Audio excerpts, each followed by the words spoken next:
இந்த நாளிலும் கூட நம்ம வாசித்த 2 நாளாகமம் 7, 8ஆம் அதிகாரங்கள் மற்றும் சங்கீதம் 33 சில காரியங்களை நம்ம தியானிக்கலாம். இந்த 2 நாளாகமம் 7ஆம் அதிகாரத்துல நம்ம பார்க்கும்போது ராஜா கிங் சாலமன் எப்படியாக பலிகளை செலுத்தினார் அப்படின்றத நம்ம பார்க்கிறோம். எவ்வளோ பலி செலுத்துறான்னு சொல்லி பார்த்தோம்னா, அந்த வெண்கல பலிபீடம் அந்த சர்வாங்க தகன பலிகளையும் போஜன பலிகளையும் நினைத்தையும் கொல்ல மாட்டாதபடியினால் அது அது அது தாங்கவே முடியல. அந்த அளவுக்கு அந்த பலிபீடமே நிறைஞ்சு போச்சு. அவ்வளவு 1,20,000 ஆடுகள் மாடுகள். பாருங்களேன், 5ஆம் வசனம் சொல்லுது, ராஜாவாகிய சாலமோன் 22,000 மாடுகளையும் 1,20,000 ஆடுகளையும் பலியிட்டான். அப்ப எவ்வளோ அங்க ஒரு இரத்த வாசனை, எப்படிப்பட்ட ஒரு சூழ்நிலை அங்க இருக்குன்னு பாருங்களேன். அப்படிப்பட்ட பலிகளை அவர் மனசுல நினைச்சபடி அவ்வளவையும் செலுத்துறாரு. கர்த்தருக்கென்று, என் தேவனுக்கென்று. ஹல்லேலூயா, ஹல்லேலூயா, ஹல்லேலூயா. அவருடைய உள்ளமெல்லாம் கர்த்தருக்கென்று பொங்குகிறது. ஆகவே ஸ்தோத்திர பலி பெருகுது இல்ல. கர்த்தாவே உமக்கு நன்றி. ஒவ்வொரு ஆடையும் வெட்டும் போது என்ன அர்த்தம்? என்னுடைய பாவங்கள் இந்த ஆட்டினுடைய இரத்தத்திலே கழுவப்படுவதாக. பரிசுத்தமான தேவனே, உம்மை போல பரிசுத்தமாய் வாழும்படி என்னை ஒப்பு கொடுக்கிறேன். நீர் எனக்கு சொன்ன காரியத்தை இதோ நிறைவேற்றினேன் அப்படின்றதான் அதோட அர்த்தம் இல்ல. அப்படியாக தேவன் சொன்ன காரியத்தை ஆசையாய் செய்து அந்த இஸ்ரவேல் ஜனங்கள் எல்லாருக்காகவும் இந்த சாலமோன் ராஜா பலியிடுகிற காரியத்தை பார்க்கிறோம். எங்கள் தேச ஜனங்கள் எல்லாருடைய பாவங்களும் இந்த ஆட்டுக்குட்டியினுடைய இரத்தத்தினால கழுவப்படட்டும். நாங்கள் எல்லாரும் பரிசுத்த ஜனங்களாக இந்த உலகத்துல உமக்கென்று ஒளியாய் உப்பாய் நாங்கள் வாழணுன்றதான் அதனுடைய அர்த்தம். அப்படியாக அந்த பலிபீடமே நிரம்பக்கூடிய அளவுக்கு, அது கொள்ள மாட்டாத அளவுக்கு பலிகளால் நிறைந்த போது ராஜா என்ன பண்றாருன்னா, அங்க இருக்க அந்த பிரகாரத்தின் நடு மையத்தை சாலமோன் பரிசுத்தப்படுத்தி அங்கேயும் பலி செலுத்துறார். ஹல்லேலூயா, ஹல்லேலூயா. ஆக மொத்தத்துல பலிகளால் இந்த ஆலயமே முழுவதுமே நிரம்பின ஒரு காரியத்தை பார்க்கிறோம். அங்கு தேவ மகிமை பயங்கரமா வெளிப்படுது.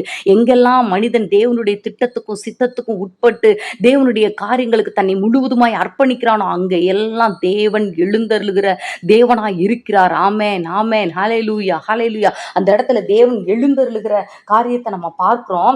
அந்த அந்த ஆலயம் முழுவதுமே மேகத்தினாலும் அக்கினினாலும் அந்த இடமே நிரம்பின ஒரு காரியத்தை நம்ம பார்க்கிறோம். ஹல்லேலூயா.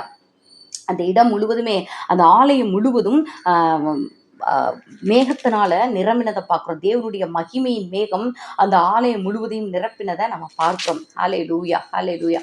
அதுக்கடுத்து நீங்க பாத்தீங்கன்னா, ஆண்டவர் கேட்கிறாரு, எல்லாவற்றையுமே கட்டி தீர்த்துறாரு. அந்த ஆலயத்தையும் கட்டி தீர்த்துறாரு. அதுக்கடுத்து அரண்மனையும் கட்டி முடிக்கிற ஒரு காரியத்தை பார்க்கிறோம். அதுக்கடுத்து வசனம் சொல்லுது, 11ஆம் வசனம், கர்த்தருடைய ஆலயத்திலும் தன் அரண்மனையிலும் சாலமோன் செய்ய மனதாய் இருந்ததெல்லாம் அனுகூலமாயிற்று. ஆமென், ஹல்லேலூயா. அவர் நினைச்சது எல்லாமே அனுகூலமாயிற்று. ஏன்? கர்த்தர் சொன்ன காரியத்திற்கு தன்னை முழுவதுமாய் அர்ப்பணிக்கும் போது அந்த மனிதனுடைய காரியங்கள் அனுகூலமாய் மாறினதை நம்ம பார்க்கிறோம். அடுத்து கர்த்தர் இரவிலே சாலமோனுக்கு மறுபடியும் தரிசனமாகிறார். இதுக்கு முன்னாடியே ஒரு தரிசனமானார். உனக்கு என்ன வேணும்னு கேட்டாரு. இப்போ தரிசனமாகி, நான் உன் விண்ணப்பத்தை கேட்டு இந்த ஸ்தலத்தை எனக்கு பலியிடும் ஆலயமாக தெரிந்து கொண்டேன் அப்படின்னு சொல்லிட்டு அவர் சொல்றாரு. இன்னொன்னு சொல்றாரு, எப்பெல்லாம் நான் மழை இல்லாதபடிக்கு வானத்தை அடைச்சு வைக்கிறோம், இல்ல வெட்டுக்கிளிகளை கட்டளையிட்டு தேசத்துல பஞ்சம் வந்துச்சோ, கொள்ளை நோய் வந்துச்சோ, அதாவது மனிதர்களுக்கு பாதிப்பு வரக்கூடிய இந்த 3 தான் மெயின். ஒண்ணு நோய், இன்னொன்னு பஞ்சம், இன்னொன்னு மழை இல்லை. கரெக்டுங்களா? அப்போ இது எல்லாம் வந்துச்சுன்னா, இதெல்லாம் நான் இந்த இந்த ஜனங்கள் சரியில்லைன்னு சொல்லிட்டு நான் இப்படிப்பட்ட காரியங்களை அனுமதிப்பேன். சில வேளைகள்ல அப்படி நான் அனுமதிக்கும் போது என் நாமம் தரிக்கப்பட்ட என் ஜனங்கள் தங்களை தாழ்த்தி ஜெபம் பண்ணி என் முகத்தை தேடி தங்கள் பொல்லாத வழிகளை விட்டு திரும்பினா, அப்பொழுது பரலோகத்துல இருக்கிற நான் அவர்கள் சத்தத்தை கேட்டு அவர்கள் பாவத்தை மன்னித்து அவர்கள் தேசத்துக்கு சேமத்தை கொடுப்பேன் அப்படின்னு சொல்லிட்டு கர்த்தர் சொல்கிறார். ஆமென், ஹல்லேலூயா. அப்போ என் நாமம் தரிக்கப்பட்ட ஜனங்கள் போது ஆண்டவரை தெய்வமாய் ஏற்றுக்கொண்ட நம்ம தான். ஹல்லேலூயா, ஹல்லேலூயா, ஹல்லேலூயா.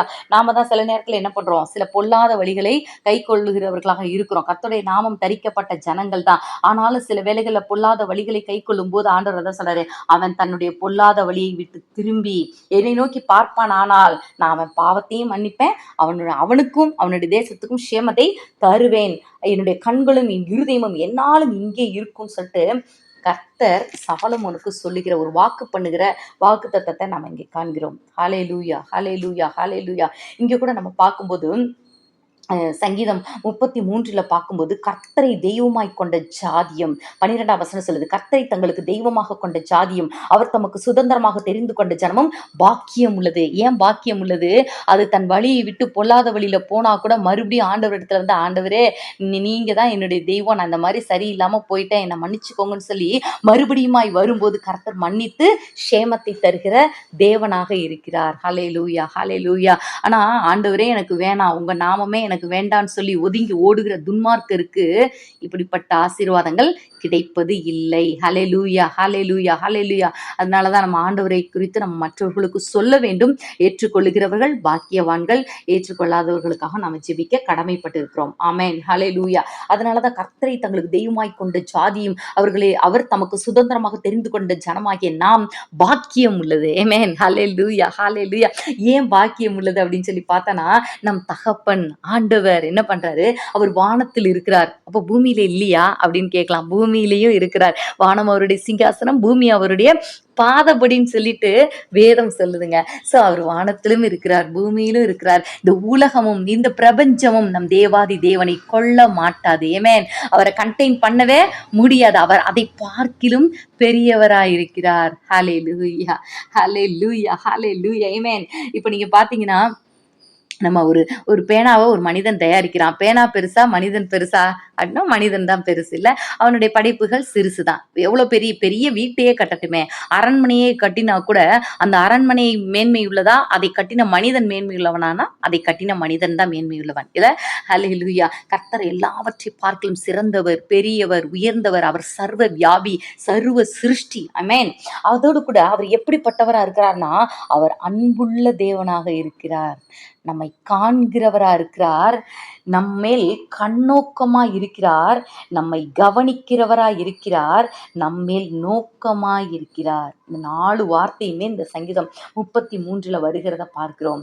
ஹல்லேலூயா, ஹல்லேலூயா, ஆமென். இதுல பாருங்களேன், சங்கீதம் 33 13ஆம் வசனத்துல சொல்லப்பட்டிருக்கிறது, அவர் நம்மை காண்கிறார். கர்த்தர் வானத்திலிருந்து நோக்கி பார்த்து எல்லா மனுபுத்திரரையும் காண்கிறார். நம்மை காண்கிற தேவன் உண்டு. அடுத்து 14ஆம் வசனம், தாம் வாசமாயிருக்கிற ஸ்தானத்திலிருந்து பூமியின் குடிகள் எல்லார் மேலும் கண்ணோக்கமாய் இருக்கிறார். காண்கிறார் வேற மீனிங், கண்ணோக்கமாய் இருக்கிறார்ன்றது வேற மீனிங் இல்ல. கண்ணோக்கம் அப்படின்னும் போது அப்படியே ஒரு கேரோட என்ன செய்யுது, எங்க போகுது, எங்க வருது, என்ன செய்கிறதுன்றது. இதே ஒரு காரியத்தை தான் ஆகாரினுடைய வாழ்க்கையில் பார்க்கிறோம். ஆகார திருமணம் முடிச்சு வைத்தது நம்ம சாராளமா தான் ஆபிரகாமுக்கு கொடுத்ததை நம்ம பார்க்கிறோம். ஆனா ஆகாருக்கு குழந்தை பிறந்தது இல்ல, ஆகாருக்கு வந்து குழந்தை பிறக்கல. அதற்கு முன்பாகவே அவங்க துரத்தப்படுகிற ஒரு காரியத்தை நம்ம பார்க்கிறோம். ஆதியாகமம் 16ஆம் அதிகாரம் 13ஆம் வசனத்துல நம்ம பார்க்கும்போது, சாராளம்மா அவங்கள கொஞ்சம் கடினமாய் நடத்துகிறாங்க. அந்த சூழ்நிலையில ஆகார் நம்ம சாராளுக்கு பயந்து ஓடுகிற ஒரு காரியத்தை நம்ம பார்க்கிறோம். ஹல்லேலூயா, ஹல்லேலூயா. ஸோ அவங்க கர்ப்பவதியானதை கண்டபோது, இன்னும் குழந்தை பிறக்கல, கர்ப்பவதியான போது தன் நாச்சியாரை அற்பமாக எண்ணினாள். ஆகாரும் கொஞ்சம் சேட்டதான் இல்ல. தன்னுடைய நாச்சியார், தனக்கு திருமணம் முடித்து வைத்த சாராளை அற்பமாக எண்ணி அவள் பேசுகிற காரியத்தை நம்ம பார்க்கிறோம். அப்போதான் அவங்க என்ன பண்றாங்க, சாராள் ஆபிரகாமை நோக்கி சொல்றாங்க, இவளை அனுப்பிடுங்க, இவ ரொம்ப என்ன அற்பமாய் பேசுகிறார், ரொம்ப என்ன வேதனைப்படுத்துறான், நானே ஏற்கனவே வேதனையில இருக்கேன், இன்னும் வேதனைப்படுத்துகிறான்னு சொல்லும்போது அப்படின்னு சொல்றாங்க. இவங்க கடினமாய் நடத்துறாங்க. அவ ஓடி போகிறத பார்க்கிறோம். அப்போ அந்த வனாந்தரத்துல அலைந்து திரிகிறவளா இருக்கா, வழி தெரியல. வனாந்தரத்துல எப்படி வழி தெரியும்? கர்ப்பவதியான ஒரு பெண் அலைந்து திரிகிறாள். அப்போ தூதனானவர் வர்றாரு. தூதனானவர் அப்படின்னாலே யாரு? ஆண்டவராகிய இயேசு கிறிஸ்து. ஆமென், ஆமென், ஹல்லேலூயா. தூதன் அப்படின்னா அது ஏஞ்சல், தூதனானவர் அப்படின்னா ஜீசஸ் கிரைஸ்ட். அப்போ தூதனானவர், நீ உன் நாச்சியார் அண்டைக்கு திரும்ப போய் அவர் கையின் கீழே அடங்கிரு அப்படின்னு சொல்றாரு. இன்னும் அநேக காரியங்களை சொல்றாரு. உனக்கு ஒரு குழந்தை பிறக்கும், அந்த குழந்தைய நான் ஆசீர்வதிப்பேன், நீ கவலைப்படாதமா, நீ போய் உன்னுடைய நாச்சியார் அண்டைக்கு, உனக்கு திருமணம் செஞ்சு வச்சாங்களா உன் எஜமானி அம்மாவின் கையின் கீழே நீ அடங்கிரு அப்படின்னு சொல்லிக்கிற காரியத்தை பார்க்கிறோம். அப்போ இந்த சந்தோஷத்தை அவங்களால தாங்க முடியல. ஏன்னா பேர்சபாவின் வனாந்தரத்துல அலைந்து திரிந்து கொண்டு இருக்கிறாள். வனாந்தரத்துல வழியே தெரியலங்க, தண்ணியும் கிடையாது. எப்படி ஒரு கர்ப்பவதியான பெண் உயிரோடு இருக்க முடியும்? அவங்க அந்த வெயில், அந்த வெப்பத்திலேயே செத்து போயிருப்பாங்கல்ல. அப்படிப்பட்ட ஒரு சூழ்நிலை தான். அப்போ ஆண்டவர் அங்க பார்க்கிறார். எந்த மனிதர்களும் பார்க்கல, திருமணம் செய்து வைத்த சாராலும் தேடி வரல. சரி எனக்கு எப்படி ஆகினும் மனைவி ஆனாலே அப்படின்னு சொல்லிட்டு ஆபிரகாம் ஐயாவும் வரல. ஏதோ 1, 2 வேலைக்காரர்களையும் அனுப்பல. மனிதர்களால் எல்லாராலும் ஒடுக்கப்பட்ட மறக்கப்பட்ட, நீ இல்லைனாலும் பிரச்சனையே இல்லைன்னு சொல்லிட்டு அற்பமா எண்ணப்பட்ட இகழப்பட்ட அந்த ஆகாரை கர்த்தர் கண்டார் பாருங்க. ஹல்லேலூயா. அவர் நம்மை காண்கிற தேவன். ஆமென். ஹல்லேலூயா. கர்த்தர் அவளை பார்க்கணும்னு அவசியமே கிடையாது. ஏன்னா சேட்டை பண்ணிட்டு தான் ஓடுது அம்மா. அப்ப கூட கர்த்தர் என்ன பண்றாரு, இல்ல இல்ல இல்ல அவள் என்னுடைய மகள்னு சொல்லிட்டு கர்த்தர் தம்முடைய பிள்ளைகளை எல்லாரையுமே தாம் உண்டாக்கின எல்லாரையுமே நேசிக்கிறார். அந்த வித்தியாசம் எங்க வருதுன்னா, எந்த மனிதன் அவரை அக்செப்ட் பண்றானோ அவன் அவருடைய பிள்ளையாகிறான். யாரெல்லாம் நீங்க எனக்கு தேவையே இல்லைன்னு ஒதுக்குறாங்களோ அவர்கள் தாங்களே கர்த்தருக்கு விரோதமாய் அவருக்கு எதிர்த்து நின்று ஓடுகிறவர்களாக, பிசாசின் கூட்டத்தை சேர்ந்து கொள்கிறவர்களாக இருக்கிறாங்க. அப்போ இங்க இந்த இதை பார்த்துட்டு அந்த அம்மாவுக்கு சந்தோஷம் தாங்க முடியல ஆகாருக்கு. அதனால அவங்க சொல்றாங்க, அப்பொழுது அவள் என்னை காண்பவரை நானும் இவ்விடத்தில் கண்டேன் என்று சொல்லி அல்லவா என்று சொல்லி தன்னோட பேசின கர்த்தருக்கு நீர் என்னை காண்கிற தேவன் என்று பெயரிட்டாள். ஆகையால் அந்த துறவு பெயர் லகாய்ரோயி எனப்பட்டது. ஆமென். ஹல்லேலூயா. பாருங்களேன், அப்போ என்னை காண்கிற தேவனை நானும் இன்று கண்டேன். அப்போ மனிதனுக்கு இருக்க பிரச்சனை என்னன்னா, நம்மை தம் தேவன் காண்கிறார், ஆனா என் தேவன் என்னை காண்கிறார் என்ற உணர்வே இல்லாம நம்ம சுத்திட்டு இருக்கோம் பாத்தீங்களா? இதுதான் பிரச்சனையே. இப்ப இந்த ஆகாரமா அங்க அவங்க ஊர்ல இருக்கும்போதே என்னை கர்த்தர் காண்றாரு, என்னுடைய நாச்சியார் என்னை இப்படி நடத்துறாளே அப்படின்னு சொல்லிட்டு வேதனையோடு இருந்து அவங்க தேவனை நோக்கி பார்த்திருந்தார்கள். ஆனால் கண்டிப்பா அவங்க அந்த பாடுகளின் மத்தியிலும் கூட யோசேப்பை போல எல்லா தேவ தாசர்களையும் போல யோபுவை போல அடங்கி இருந்திருப்பாங்க. இவங்க கர்த்தரை தெய்வமாக கொள்ளல. அதனாலதான் சோதனை வரும்போது அதுக்கு எதிர்த்து ஓடி போகிறாங்க. தேவ திட்டத்துக்கு விலகி ஓடுகிற ஒரு சூழ்நிலையை பார்க்கிறோம். இஸ்மவேல் அங்க பிறக்கணும்ன்றதான், ஆபிரகாம் சாரால் இருக்கிற அந்த இடத்துல பிறக்கணுன்றதான் கர்த்தருடைய திட்டம். ஆனா இங்க இப்ப இந்த அம்மா என்ன பண்றாங்க, வனாந்தரத்துக்கு ஓடி வர்றாங்க. அப்ப இது யாருடைய திட்டம்? பிசாசின் திட்டம். இஸ்மவேலை முழுவதும் அழிக்க வேண்டும் என்பது பிசாசினுடைய திட்டம். அதனாலதான் இந்த வனாந்தரத்துக்கு அழைச்சிட்டு வருது. ஆனாலும் கர்த்தர் என்ன பண்றாரு, போ ரிட்டர்ன் போ அப்படின்னு சொல்லிட்டு. அப்ப இப்பதான் அவங்க ரியலைஸ் பண்றாங்க, என்னை பார்க்கிறாரு பாத்தீங்களா, நான் இங்க வனாந்தரத்துல யாருமே இல்லைன்னு நினைச்சேன், ஆனா இங்க என்னை பார்க்கிறவரை நானும் கண்டேன் என்று சொல்லி அந்த இடத்துக்கு லகாய்ரோயின்னு சொல்லிட்டு பேர் வைக்கிறாங்க. ஹல்லேலூயா. ஹல்லேலூயா. அங்க கண்டிப்பா கிணறு, தண்ணீர் எல்லாம் இருந்திருக்கும். அந்த துறவுனா கிணறுன்னு அர்த்தம். அப்ப அதுக்குதான் லகாய்ரோயின் பேர் வைக்கிறாங்க. இன்று கூட கர்த்தர் நம்மை காண்கிறவராய், நம்மேல் கண்ணோக்கமா இருக்கிறவராய் இருக்கிறோம் பாருங்க. கண்ணோக்கமா இருக்கிறவராகவே இருக்கிறார் அவர். ஆமென். அல்லேலூயா. அதை நம்ம உணரணும். என்னை பார்க்கிற ஒரு கடவுள் உண்டு, என்னுடைய வேதனைகள், என்னுடைய போராட்டங்களை பார்க்கிற கர்த்தர் உண்டு. அப்போ அவர் அதுக்கு சும்மா இருக்க போவது இல்லை. இது எல்லாத்துக்கும் கர்த்தர் நீதி செய்கிற தேவன், எல்லாவற்றுக்குமே நீதி செய்கிற தேவன் அவர். அப்போ அந்த உணர்வோட என்னை காண்கிற தேவன் இருக்கிறார். சோ என்னுடைய போராட்டங்கள் பாடுகள் எப்படி இருந்தாலும் அதுல நான் சகித்து வாழ்வேன் அப்படின்னு சொல்லிட்டு நாம பவுலை போல என்ன பண்ணணும், சகிக்க வேண்டும். ஹல்லேலூயா. ஹல்லேலூயா. ஹல்லேலூயா. ஆமென். ஒரு வசனம் கூட இருக்கும், அது எந்த இடம்னு எனக்கு கரெக்டா தெரியல. அதுல சொல்லப்பட்டிருக்கும், அவங்க எல்லாவற்றையும் நீங்க சகித்தீர்களே அப்படின்னு சொல்லிட்டு வரும். அவர்கள் அற்பமா எண்ணப்பட்ட போதும், நீங்கள் சிறைப்பட்ட போதும், அது ஒரு நல்ல ஒரு வசனம் வரும், இதுலன்னு எனக்கு தெரியல. அவர்கள் சிறையாக்கின போதும், சிறைப்படுத்தப்பட்ட போதும், கன்னத்தில் அறைந்த போதும், எல்லா சூழ்நிலைகளும் அந்த போராட்டங்களை நீங்கள் சந்தோஷமாய் சகித்தீர்களே அப்படின்ற மாதிரி இந்த புதிய ஏற்பாட்டுல ஒரு வசனம் சொல்லப்பட்டிருக்கும். ஓகே. அப்போ அந்த மாதிரி அந்த சூழ்நிலைகளை சகிச்சிருப்பாங்க இல்ல. அப்போ கர்த்தரை அறியாததுனாலதான், கர்த்தரை ஏற்றுக்கொள்ளாததுன்னு தான் கரெக்டான மீனிங் சொல்லணும். ஏன்னா ஆபிரகாம் ஐயா அவ்வளவு பலி செலுத்துறாரு, அவருக்கு தெரியும், அவங்களுக்கு தெரியாதா என்ன, ஆகாருக்கு தெரியும். ஆனாலும் அவங்க ஆண்டவரை ஏற்றுக்கொள்ள விருப்பம் உள்ளவர்களாக இல்லை. ஆனாலும் கூட கர்த்தர் அவர்களை தேடி அவங்களுக்கு வாய்ப்பு கொடுக்குறாரு, ஜீவனையும் கொடுக்குறாரு, ஆத்தும மன்னாவையும் கொடுக்குற ஒரு காரியத்தை பார்க்கிறோம். இங்க பாருங்களேன், 14ஆம் வசனத்துல பூமியின் குடிகள் எல்லார் மேலும், எல்லார் மேலும், தன்னை வெறுக்கிறவங்க விரும்புறவங்க எல்லார் மேலும் கண்ணோக்கமா இருக்கிறார். அடுத்து அவர்களுடைய இருதயங்களை எல்லாம் அவர் உருவாக்கி அவர்கள் செய்கைகளை எல்லாம் கவனிக்கிறார். கண்ணு இல்லாம கவனிக்க முடியுமா? கவனிக்கிறார்ல. நம்மை பார்க்கிற தேவன் நம்மை கவனிக்கிறவரா இருக்கிறார். அடுத்து 19ஆம் வசனம், பஞ்சத்தில் அவர்களை உயிரோடே காக்கவும் கர்த்தருடைய கண் அவர்கள் மேல் நோக்கமா இருக்கிறது. அப்படியே அவருடைய கண்கள் அப்படியே நோக்கமா இருக்கிறது. எதுக்கு? இந்த பிள்ளைங்களை உயிரோட நான் காக்க வேண்டும் என்று சொல்லி. ஆமென். ஹalleluya. ஹalleluya. ஹalleluya. ஸோ இவ்வளவு நேசமாய், பாசமாய் இருக்கிற தேவன் அவர். ஹalleluya. ஹalleluya. அத்தனை பலிகளையும் செலுத்தின போது சாலமோனுக்கு கர்த்தர் தரிசனமாகி, நீ இந்த இடத்துல நீ பிரேயர் பண்ணல, இந்த இடத்தின் மேல என் கண்களும் என் இருதயம் எப்பொழுதுமே கவனித்திருக்கும். இங்க வந்து யார் யார் ஜெபிக்கிறாங்களோ அது எல்லாத்துக்கும் நான் பதில் கொடுப்பேன் என்று சொல்லி கர்த்தர் சொல்லி இருக்கிறார். ஆமென். ஹalleluya. ஹalleluya. ஆமென். நீ எந்த சூழ்நிலையா இருந்தாலும் சரி, நீ என்கிட்ட வா. அதான் அதோட அர்த்தம்ன. அதை சொல்றாருல, மழை பெய்யாதபடி அடைச்சிருந்தாலும் சரி, பஞ்சமா இருந்தாலும் சரி, கொள்ளை நோயா இருந்தாலும் சரி, நீ உன்னை தாழ்த்தி உன்னை படைத்த தேவனாக்கி என்னை நோக்கி பாரு, நான் அந்த சூழ்நிலையெல்லாம் மாற்றி போடுவேன். ஆமென். ஹalleluya. ஹalleluya. ஆமென். நம்ம மேல எவ்வளவு நேசமா இருக்கிற தேவன் அவர். அதை அவருடைய இருதயத்தை நம்ம புரிஞ்சுக்கிட்டோம்னாலே போதும், நமக்கு எந்த தப்பும் செய்யறதுக்கு, அவருக்கு பிரியமில்லாத காரியங்களை செய்யறதுக்கு நமக்கு மனசே வராது. இவ்வளவு பாசமா.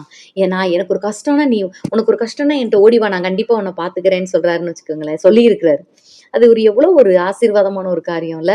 ஹalleluya. அதுவும் பொல்லாதவனா இருந்து கூட பரவாயில்ல, நீ என்கிட்ட வா, நான் உன்னை ஏற்றுக்கொண்டு உனக்கு எல்லா நன்மையும் செய்கிறேன்னு. ஏன்னா கர்த்தருடைய கண்கள் பூமியின் குடிகள் எல்லார் மேலேயுமே கண்ணோக்கமா இருக்கிறது.